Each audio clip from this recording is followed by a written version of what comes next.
what, and welcome to the Drink Less, Live Better podcast. This is the podcast that helps you to see that drinking less doesn't need to be stressful, lonely, or boring. I'm your host, Sarah Williamson, and I decided to have a year alcohol-free as a little life experiment and haven't looked back. I'm a best-selling author, expert speaker, corporate workshop facilitator, and life coach. I'm here to support you with your alcohol-free or drink less adventures. To keep up to date, be sure to follow me on Instagram at Drink Less, Live Better, and head over to the website drinklesslivebetter.com, where you'll be able to sign up to the 5-day Drink Less experiment, find blog posts, and you can choose to join the email club, where I share resources, wisdom, insights, and glimmers of hope and joy. I hope you enjoyed this episode.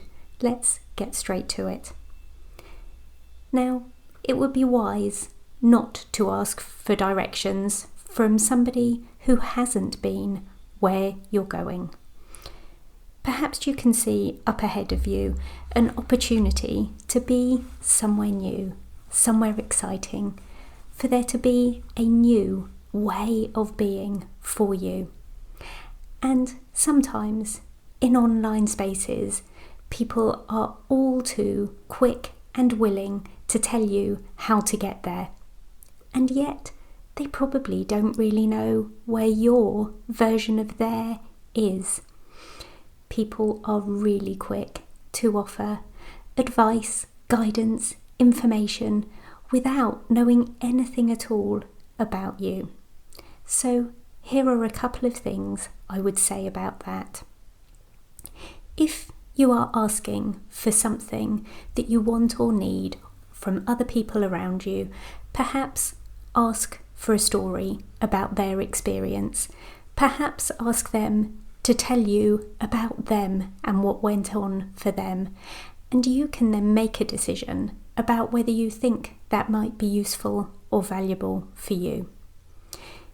You could ask for the opportunity to be seen or heard, whether that's online or in real life, whether you're typing something out, sending a message, or perhaps speaking to somebody. If you are asking for directions, look at where that person is. Are they where you would really like to be at some point in the future?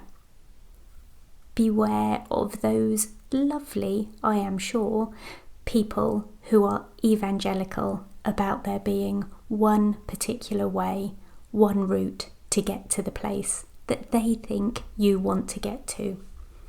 Be delighted that they found their way, but just be cautious in case it isn't yours and you end up following them down that route for a long way before you realise it wasn't your way, and then you've got to go back and start again finding your way.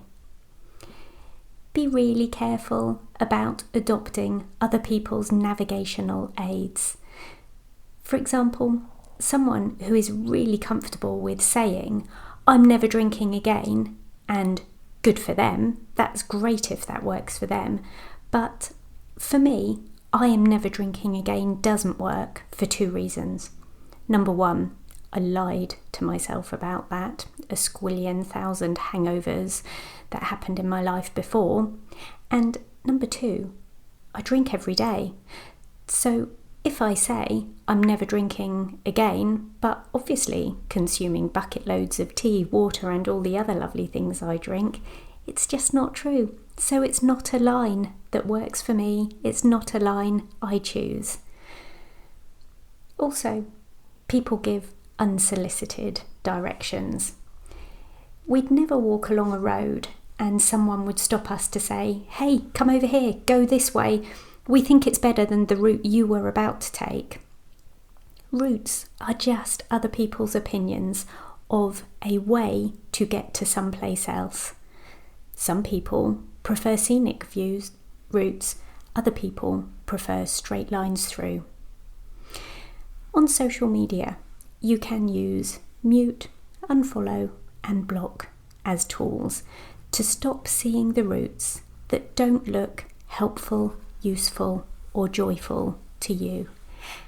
and make sure you find those people who really are a little way down the road ahead of you, who are providing something useful and valuable, and tuck in close behind them. Find out what they did. Ask them. See what they've got to offer you. If it's useful and valuable, use it, enjoy it, and if it's not, look for a different route. Thank you for listening in today. Do come back again next week. I'd really love it if you could either subscribe, rate, or review the podcast if you love it. And if you don't love it, don't worry about it. Check out the show notes for a link to a hidden podcast episode that will help you with your 5 p.m. cravings and details about my one-to-one life coaching and sober coaching programs. I'd love to show you my route map. And P.S. I believe in you.